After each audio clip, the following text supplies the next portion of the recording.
Bismillahirrahmanirrahim. Assalamu alaikum and welcome to Sky is the Limit. I am your host Umar Khalid Butt. David Attenborough once said, many people are doing a lot of good work in society, but real change will come when there is a change in the economies and a change in people's way of thinking and change in politics. Now, people are working in that direction around the world, also in Pakistan, to bring real change, to put the society on the right track of proper development and bringing Pakistan in the Committee of Developed Nations. One of those persons is a renowned economist. He's worked abroad in all the top tier universities. He's taught there. He came here. He's taught at the most important universities here as well, and currently is the Vice Chancellor of PIDE. His name is Dr. Asad Zaman. And let's try to decipher the personality behind the name and trying to find out what economy means to him and econometrics mean to him. Stay tuned.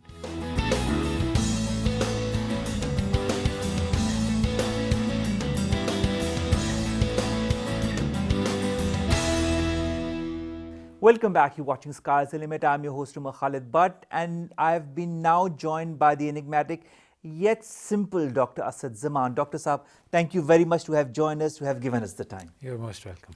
Dr. Saab, let's start from the very beginning. You were born in the late 50s in Karachi. How was your childhood like? How were your experiences like while studying at junior level over there?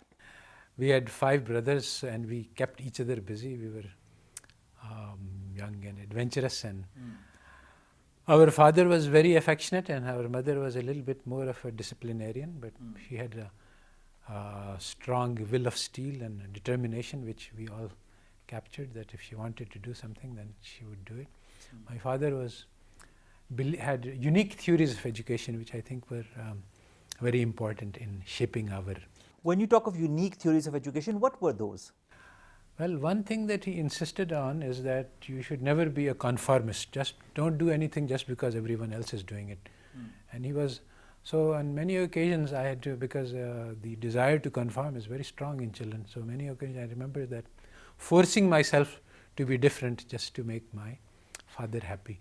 So for example, he had the belief that if you put responsibility on a child, they will do it. So for example, when I was very young, I think 7 or 8, he put me on a flight from a foreign country all alone with a stopover in the middle, and he had confidence that I could do it, and from his confidence I also derived the courage that yes, I can do these things. So the sky is the limit is the right just right, as the name of our show. Exactly.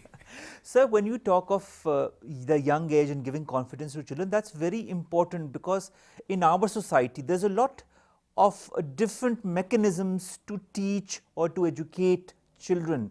In our society, children are protected. In our society, there's a lot of strict attitude from the parents' side towards the children. How does that shape children vis-a-vis giving them responsibility and liberty from an early age?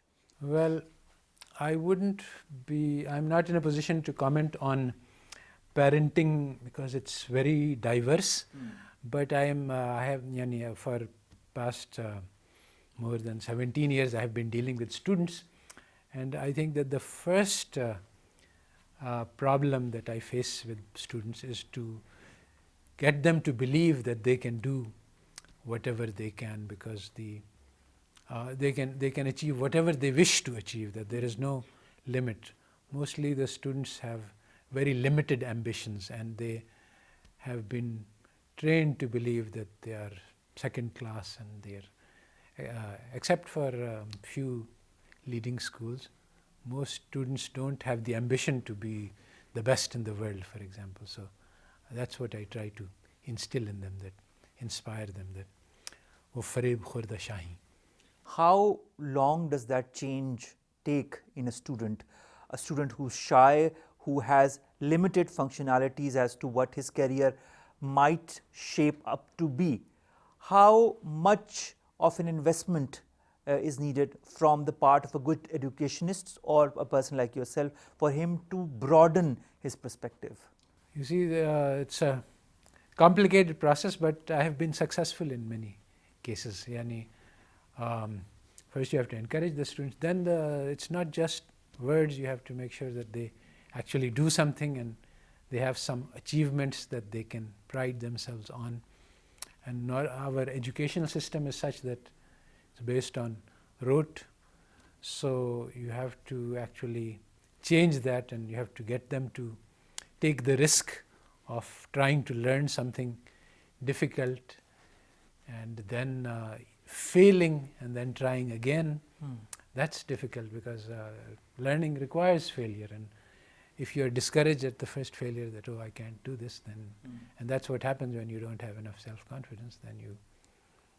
Are teachers or educationists also part-time psychologists, sir? Good teachers have to be, yes. All right.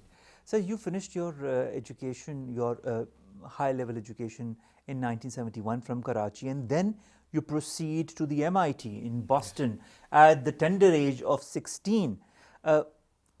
Why go at a time when the trend was not so much to study abroad? Yes, this also has to do with the father's unique theories of education. First of all, he thought that life begins after education, so he said that you should get done with it as soon as possible. So he pushed us all through schooling early, and as I said, he believed that his children could do anything at any age, so he said at the earliest possible age he sent us abroad all alone to... MIT is a whole different institution altogether. How was the experience and the cultural change going from Karachi to Boston? It was a big cultural change, obviously, but I was prepared for it. I was expecting it, and I welcomed it. I wanted to... we all admired America at that time, and I was very happy to be part of the place which was leading the world in all dimensions. All right. So you finish your degree in 1974, and you do another undergraduate degree at the same time in macroeconomics. You take a macroeconomics class as well. Were the both of these studies complementing each other? No, I did only one undergraduate degree, my bachelor's in mathematics. In the standard undergraduate education in the US, you have a collection of core courses, and then you can take anything that you like in any other topic that you like. So I took some economics. All right. And from economics to doing MS in statistics, that also from Stanford, why did you change universities? Well, I got a PhD with admission into a PhD with full scholarship at Stanford. So you had to do your MS first. No, actually the system is rather different. I was doing my PhD, and I was actually taking 3 sets of courses at Stanford. I was taking the graduate PhD courses in mathematics, I was taking the graduate PhD courses in statistics, and the graduate PhD courses in economics as well. And at some point I acquired the MS degree is by coursework, so at some point I had enough courses to pick it up. So it wasn't really, it was a side affair. I didn't actually take admission into a MS program. Once I had enough courses, I applied and got it. So from BS you can go and get a directly degree, to PhD. To yes. PhD, you can do that. I did that, yes. All right. So you do it in economics from Stanford University. You take 3 years, and at the age of 22, you're finished with the basics of your PhD. I think you're one of the youngest PhDs, if I recall. That's correct. How was it studying? Did it come very easily to you studying in that environment and finishing a doctorate in 3 years' time? Well, I think that, Chiani, it was basically my father's push that we were well motivated. I was academically very skilled. Because of the age factor, I wasn't very socially engaged. All my classmates were much older than me, so that also helped in some sense, although it made me some sort of a social misfit, but helped me in academically. Did your class fellows, your teachers take you seriously because of your young age while doing PhD? It never came up as an issue, but I think it is true that in socialization I was behind them, which was actually helpful, I think. But All right. In 1976, for a couple of months, you were associated with the IMF, the International Monetary Fund in Washington, D.C. Tell us a little bit about that experience. How did you get into it? well, my older brother was in the World Bank, and I was in economics, so he had some friends in IMF, which was across the street. So I said, he arranged an internship for me, which allowed me to use some of the skills we had been taught and develop a macro model for. All right. So from 1977 to 1978, you were at the Center of Operations for Research and Econometrics at the Université Catholique de Louvain in Belgium. Yes. And tell us a little bit about that. And that was an adventure. After I finished I finished my PhD, all the formal requirements, but there was some time in the grant of the degree, and also, so this was a postdoctoral fellowship at one of the leading centers at that time. So it was an exciting opportunity. It was worked with a lot of very people who went on to become very famous at that time. So, and it was free. There was no duties. And I also learned French at that time. All right. Yes. At a very young age, finishing PhD, then doing 1 year of postdoctorate, were you offered many positions in different universities or educational institutions or organizations at that time? Yeah, I received a couple of offers. Before I got my postdoc, I had an offer for an assistant professorship from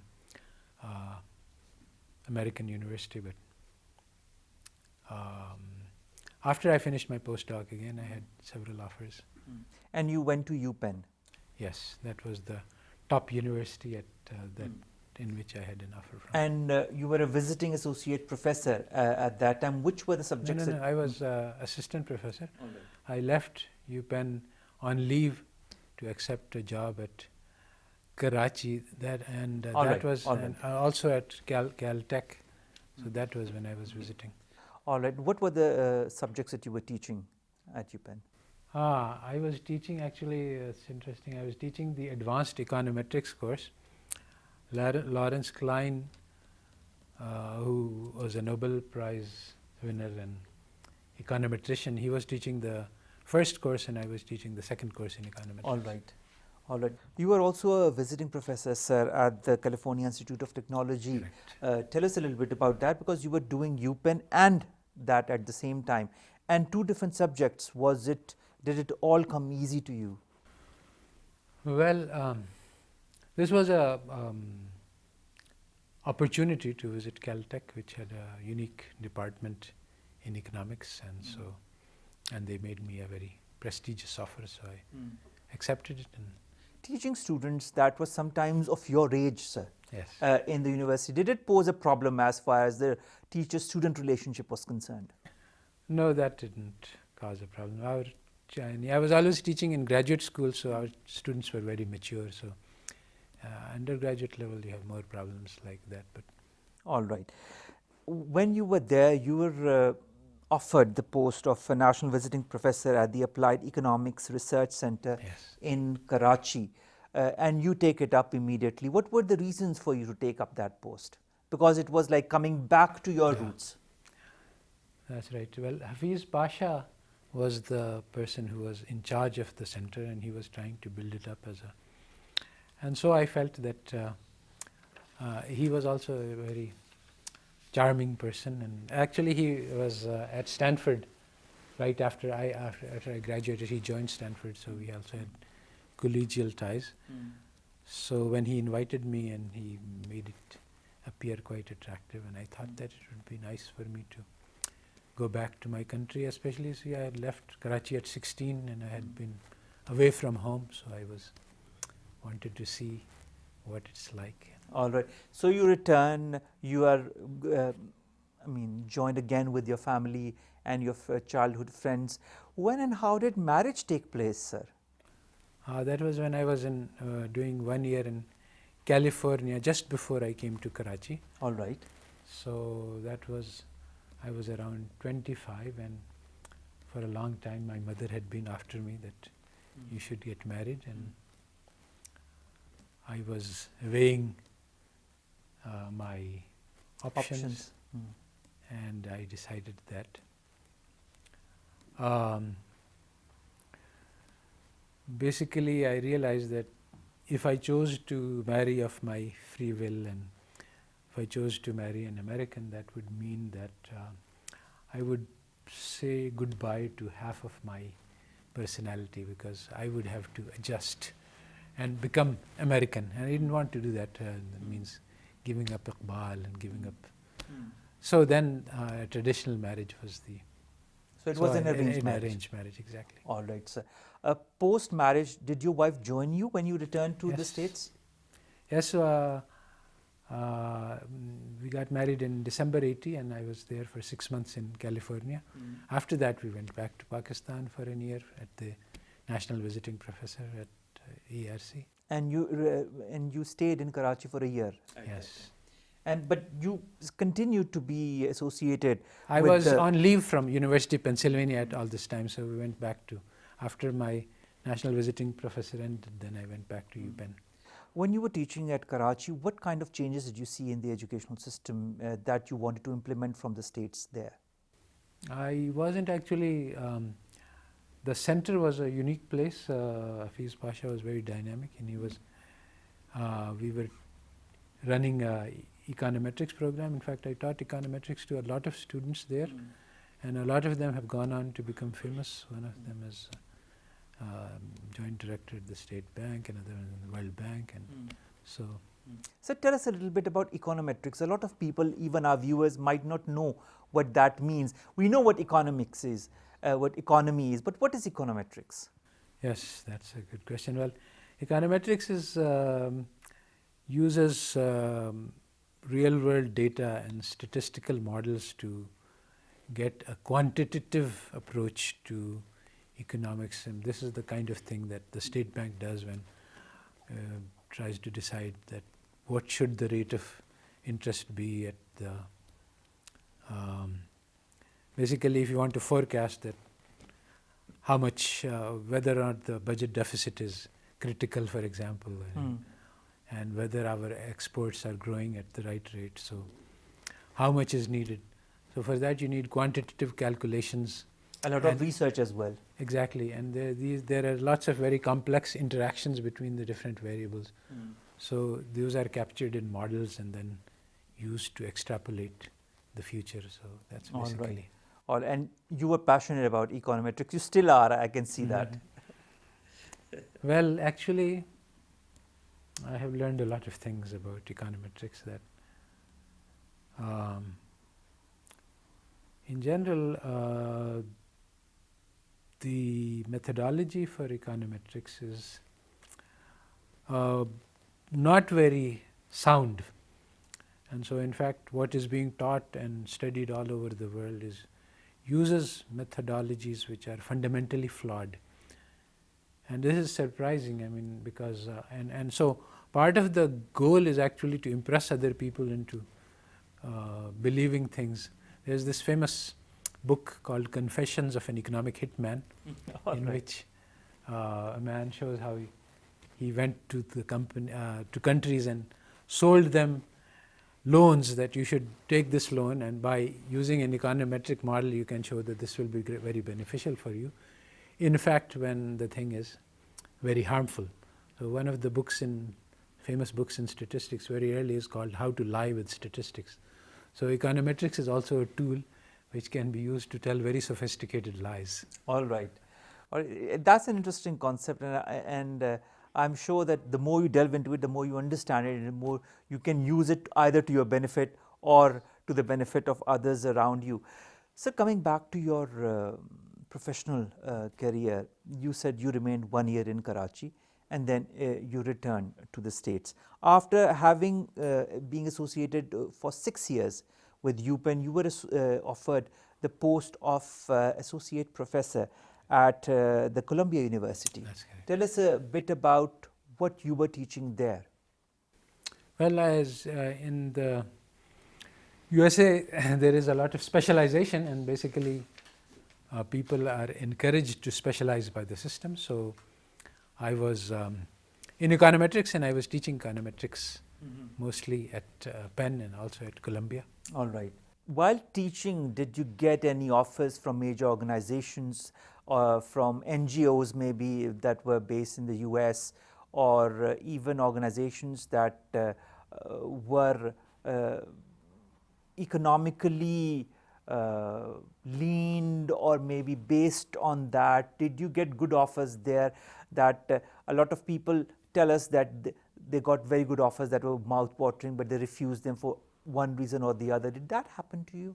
No, I was never looking, and actually I was usually in Ivy League universities and very prestigious places, so I wasn't looking and people were not looking to.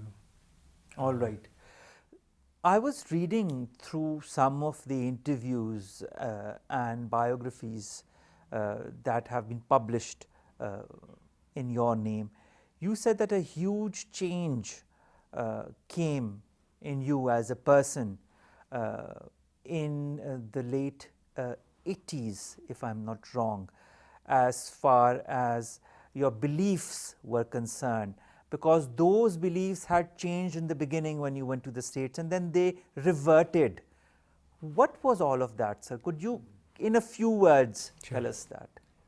Well, you see, my father was a modern man when I was growing up. Standard, typical Pakistani, that you have religion, but it's a small part of your life and other concerns.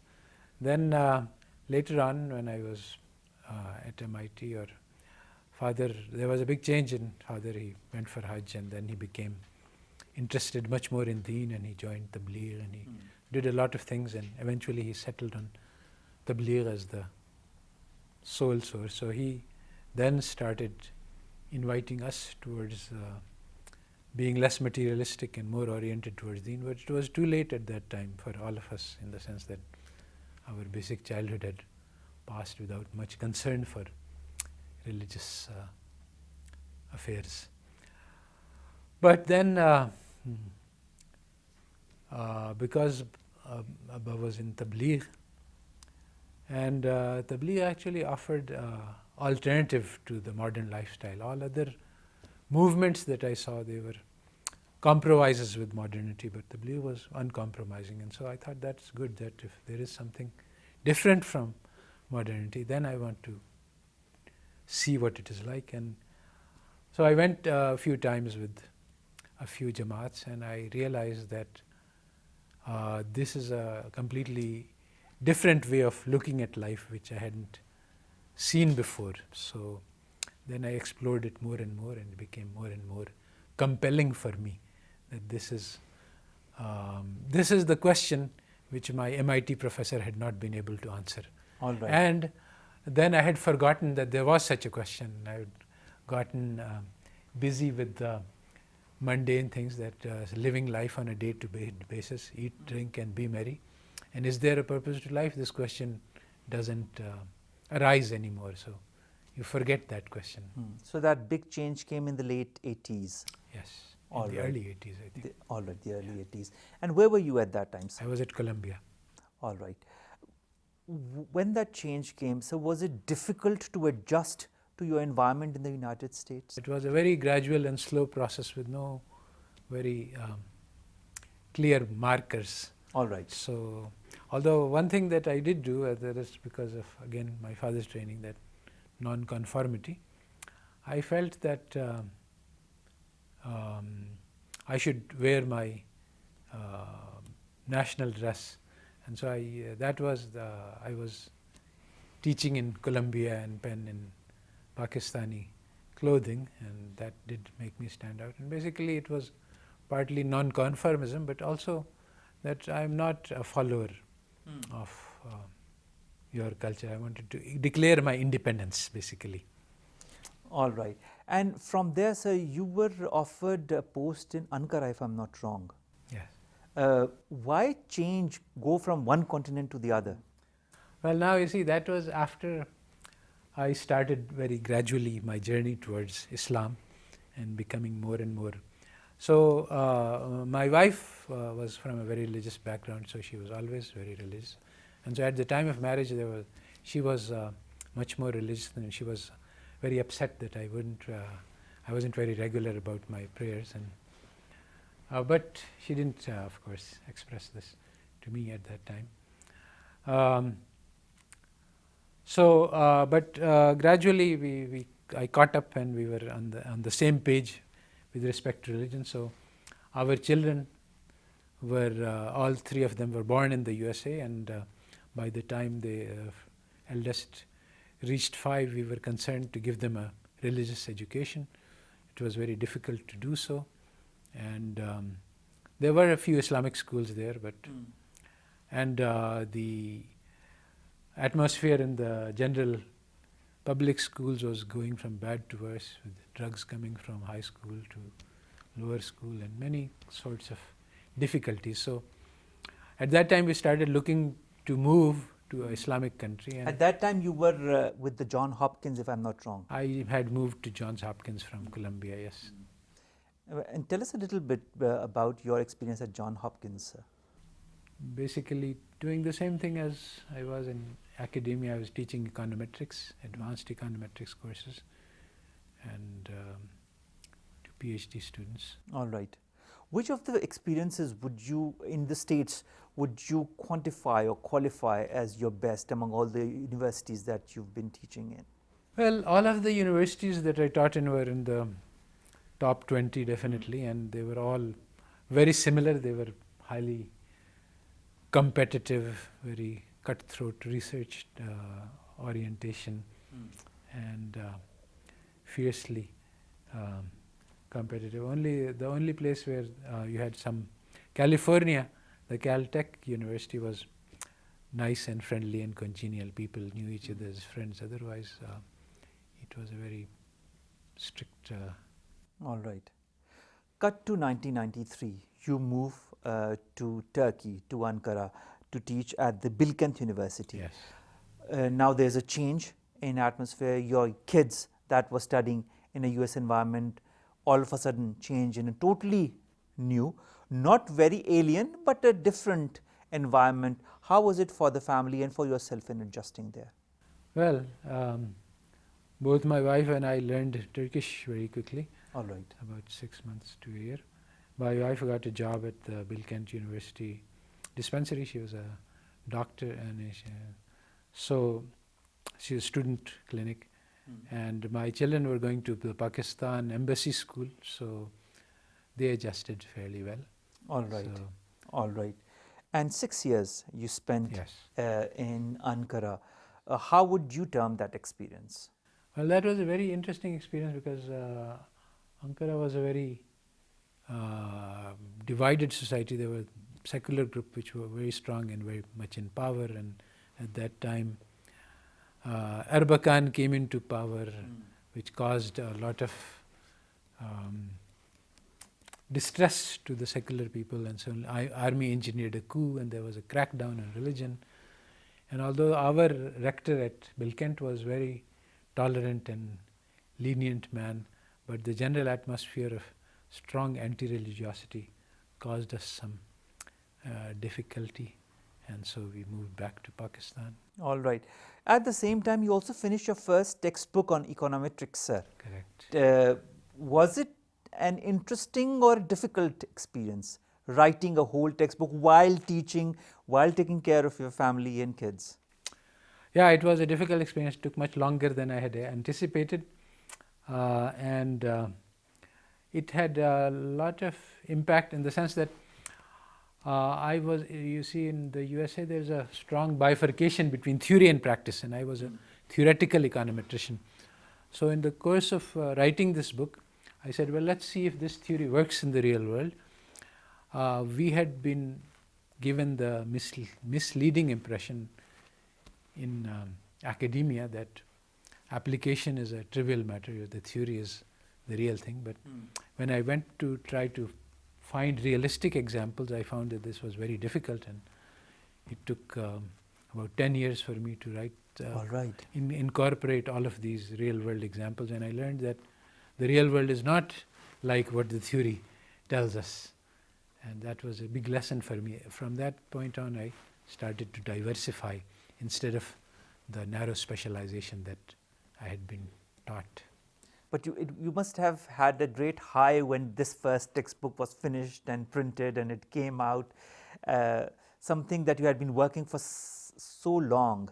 Yes, this was a big milestone, important textbook. So yes. during all this time, your kids were growing up, and in 99, as you said, they had reached high school age, so you decided to move back to Pakistan. During all that time, did you manage to give sufficient time to your children, or is that something that you feel you did not manage to do?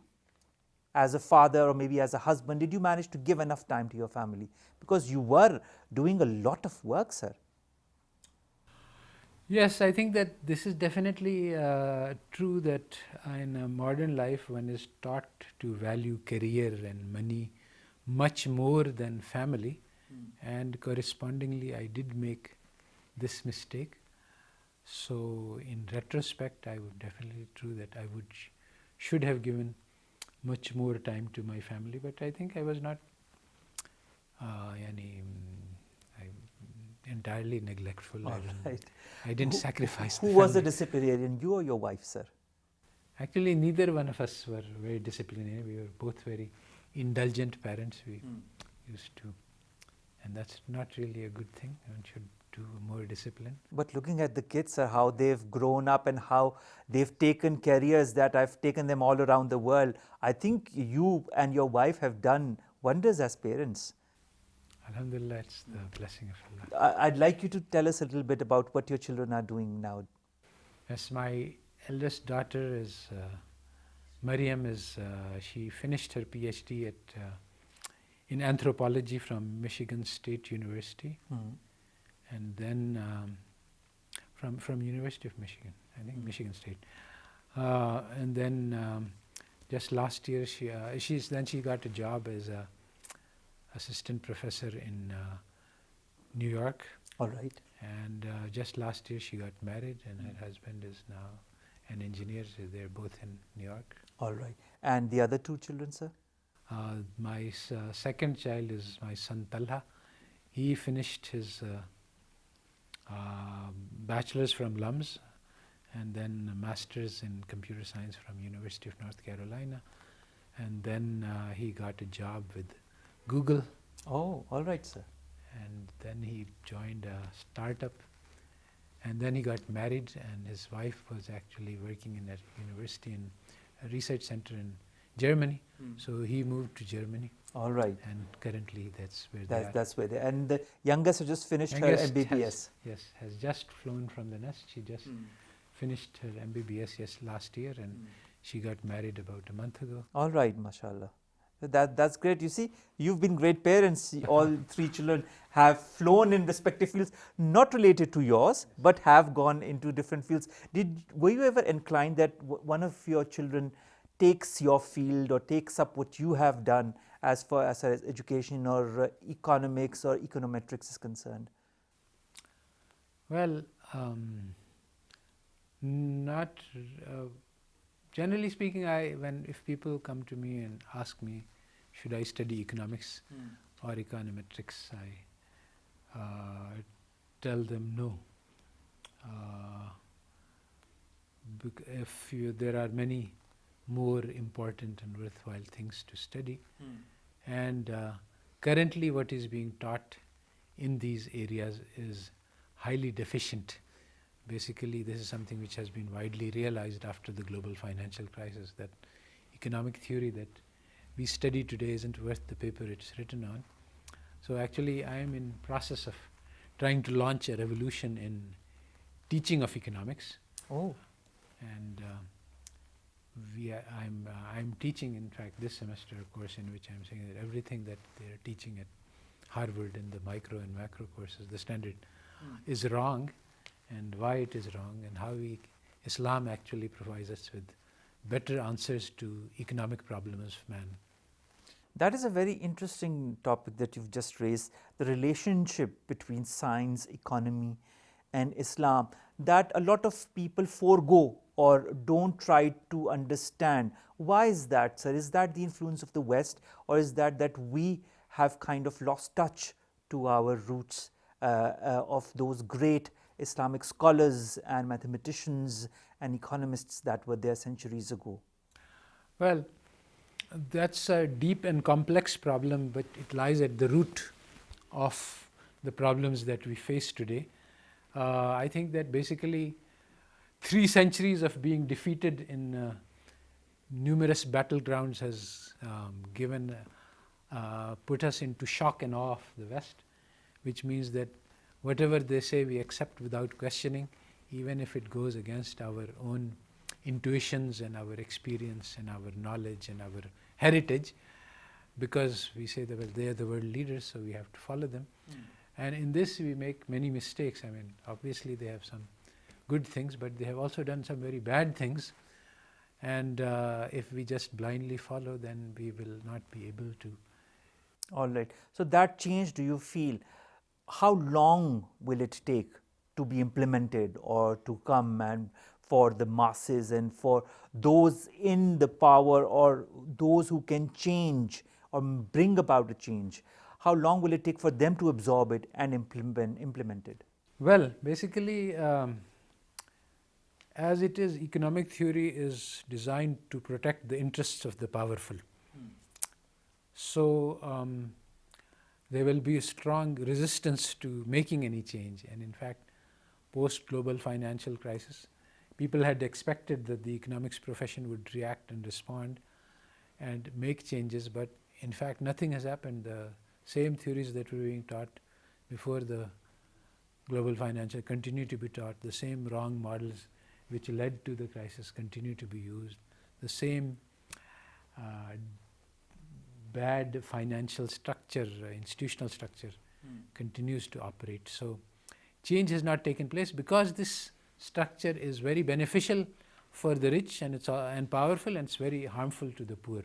So change will not be a matter of just telling the people that this is the right theory. It will require some struggle and effort. All right, struggle and effort it will be, and I hope inshallah that comes sooner than later. Let's revert and go back a little bit behind and to your stint at LUMS. 1999, you begin at LUMS and you stay there for a couple of years until 2002, where you are asked to join the International Islamic University, if I'm not wrong. Yes. How would you describe your period at LUMS compared to that in the United States? Well, it was very different, but LUMS has a lot of very bright students, so there was no, but it was only an undergraduate program, so that was one very big change for me, in that I had taught in graduate programs all my life, so I wasn't used to teaching undergraduates, so, but they were very bright undergraduates, so I was able to do a lot with them. But at the same time, I felt that I would come back to serve my country, and these children didn't need my services. They were smart, and they were also aimed for, they were all had their sights set on getting to America. All right. So I wanted to deal more with our own. So 3 years later, you change. You go and accept an offer as the head of the International Institute of Islamic Economics at the International Islamic University. When you entered that institute, what kind of changes did you make to it, and what kind of vision did you bring to it? Well, that was a very interesting experience. I came with a lot of enthusiasm, and to try to generate a genuine Islamic economics, because at that time, as now, I believe that Islamic economics represents an entirely new paradigm, and we can launch a revolution and create a new type of economic theory which would be radically different from conventional economic theory as currently being taught all over the world. Now it turns out that people at the International Institute of Islamic Economics had already tried to do this, and in some sense they had not succeeded, and so they were not very enthusiastic, burnt one, twice shy. And so I tried to rekindle this inspiration which had been the source for the coming into being of Islamic economics, and I launched programs, and in fact the research was pretty dormant there, and I came there. But after I created a research culture, and lots of 60, 70 MPhil research theses and lots of PhD theses, they started coming out of, and they're still going on. The process that I started is continuing. You've supervised so many theses Yes. in doctorate, in a bit on postdoctorate, a lot of in masters, in bachelors as well. What kind of change have you seen as far as these theses are concerned? Has there been any evolution as far as the students' mindsets is concerned in the last decades?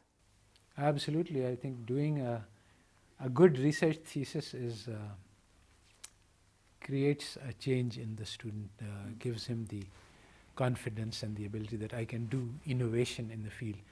My goal for getting somebody to do a thesis is that he should be the master of a small area of knowledge, and PhD requires more, and you have to actually make a significant contribution. But MPhil student should have mastery of the topic to the level that he is confident that I can speak with any scholar on the subject. This is what I try to do in. All right. So 2013, end of 2013, you decide to migrate from the International Islamic University and accept the offer of the Vice Chancellor, Pakistan Institute of Development Economics, a post that you still maintain to date. I mean, seeing your cursus, you haven't stayed long in a certain post, whether it be in the States or even in Pakistan, and you've kind of changed course and gone from one post or the other. How is the current post treating you, and how satisfied are you with the vision and objectives of the PIDE? I'm very satisfied. I came here for a very specific purpose. PIDE was ideally suited for my purposes in the sense that I wanted to launch a revolution in economics. And as a Vice Chancellor, I have much more authority and control in an ability to make such changes. So I have been doing that in PIDE. I had a similar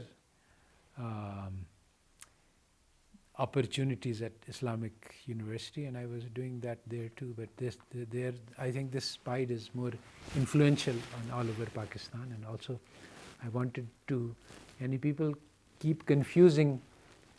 In my critique, I say that the Western economics is wrong, and people say, yes, from an Islamic point of view, it's wrong.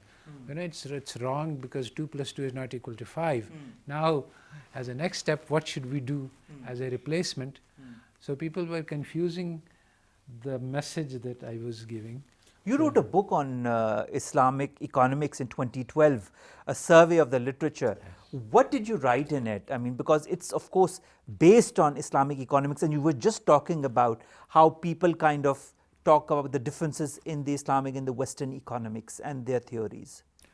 Well, there is a huge amount of difference. Basically, Western economic theory is based on greed, self-interest, if you like, a more polite word, and competition.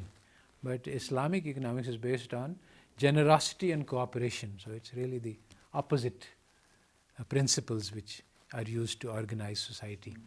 In Islamic economics, we have the concept that the society is collectively responsible for all its members. If there is anybody, like Hazrat Umar said, if there's anybody in the country who is hungry, it's my responsibility, and it's the responsibility of all of us together.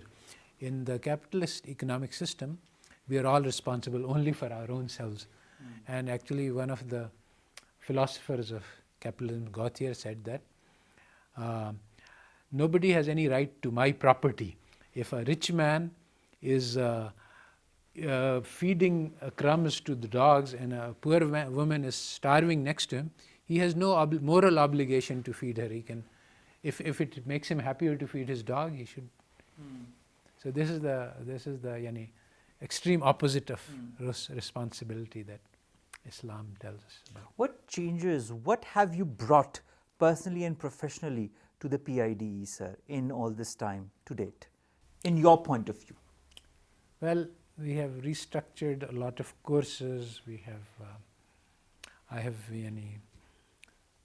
There's changes in so many. We are trying to orient the research towards policy issues. We have changed the courses to make them relevant to things which are happening in Pakistan. And so, speaking of making changes in Pakistan, you're also behind changing the curriculum and the educational process in the country. Tell us shortly about that as well. I think that the one very important thing which is not very widely realized is that all of social science is really a study of human experience. So when we say Western social science, it's actually based on the study of European historical experience. So it is not relevant to Pakistan. I mean, if you want to develop social science for Pakistan, we have to study our own situation. If we take theory of capitalist economy which is developed in the USA and we apply it without change to Pakistan, it will not work. Unfortunately, we don't have an alternative. So that's what is being done, but we are trying to change things so that you're bringing about new textbooks as far as Islamic economics is concerned, also behavioral and experimental economics and econometrics that you wrote the textbook on. Do you feel that textbooks like these will bring a change in the society and change the mindset? The textbook that I wrote earlier in Bilkent, that was very standard in conventional econometrics. But now I'm writing books which are very strongly challenging Western points of view. First of all, in all of the books that I'm in process of writing and large number of lectures that I have.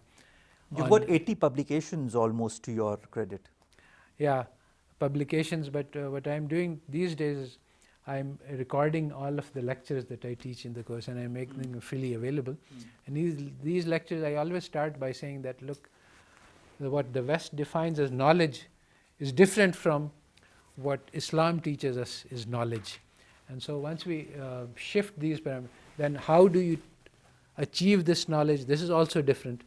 So the subject matter, our approach, the teacher's principles, the student's etiquette, all of these are different when you approach a subject Islamically.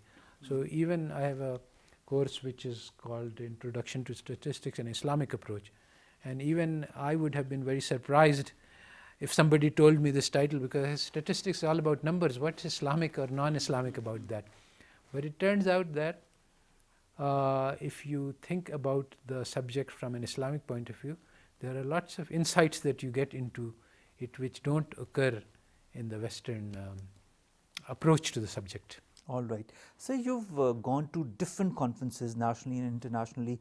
You've been invited to many talks. You've given talks on different topics, whether it be on teaching of Islamic economics, or faith and development, or Islam, or post-positivist probability. The subjects that are very strong, subjects that require a lot of research and a lot of strength as far as what you are saying and what you need to tell your audience is concerned. How much has the audience reacted to all of these in a positive or a negative manner, A, and B, how does it feel to kind of be an ambassador of Pakistan in all of these different lectures and talks and conferences? Older generation has not responded too favorably, but there is a lot of good change coming along in that direction. But the younger people are very enthusiastic because this is a new message that they had been hoping for but not been able to find in. So it feels very good that to be able to shape and change minds, and I find that the message that I have to offer, you see what I'm offering our students here in Pakistan and all over the Islamic world is that we have the potential to be the eagles that Shaheen, that Iqbal wanted us to be. We are trapped by our false belief that we are way behind the West and therefore we need to catch up. Actually, the subject matter in economics that the West has generated with great difficulty is actually just not relevant to our problems. So we can start from scratch and develop strong and solid and deep theory based on Islamic fundamentals, which will be very different from anything that the West currently has.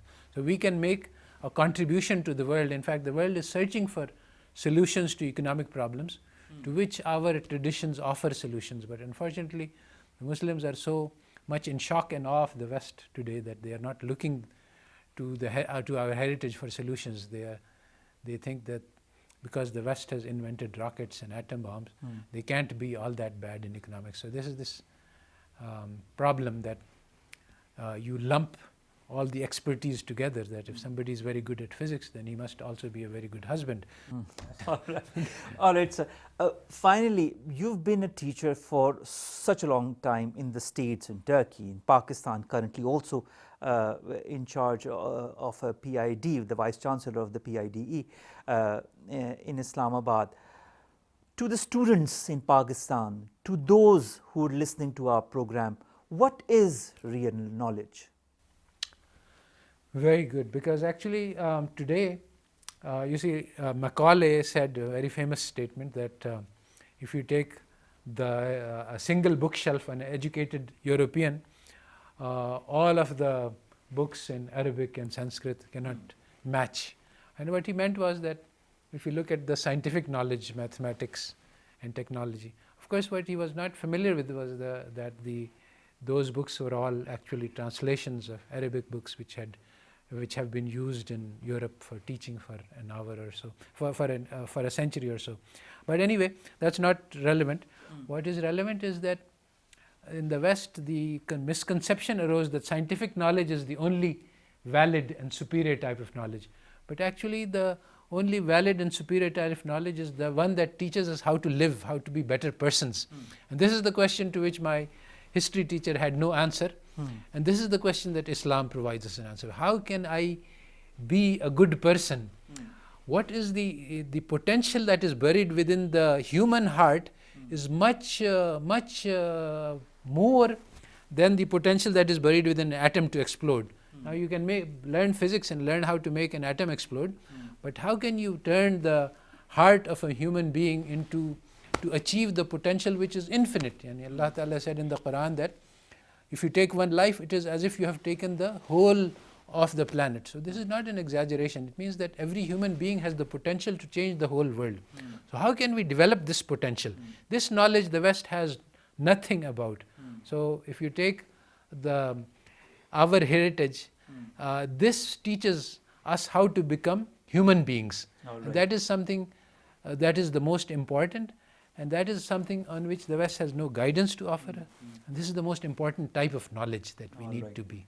And once we become strong human beings, that is how we can shape our society and build our community and bring our nation, a country like Pakistan, to the forefront amongst the community of nations. Dr. Asad Zaman, thank you so very much for all the good words, for all the knowledge that you've given us in this short amount of time, because we could talk on and on about the different subjects that you've taught and about how different aspects of them relate to the human society. But I think knowledge as such is very important, and you need to open your heart to knowledge, and you need to open your heart also to your religion and associate both of them, because I totally will quote something that you said, and I will say it to my audience. He said, "The power of knowledge changes us and the world around us." When you have the proper knowledge, sky's the limit. Umar Khalid Butt bids you farewell from this episode of our weekly show, Sky's the Limit. We'll be back inshallah next week, same time, same channel. Take care of yourselves. Allah Hafiz. And thank you very much, Dr. Saf, for having given us the time.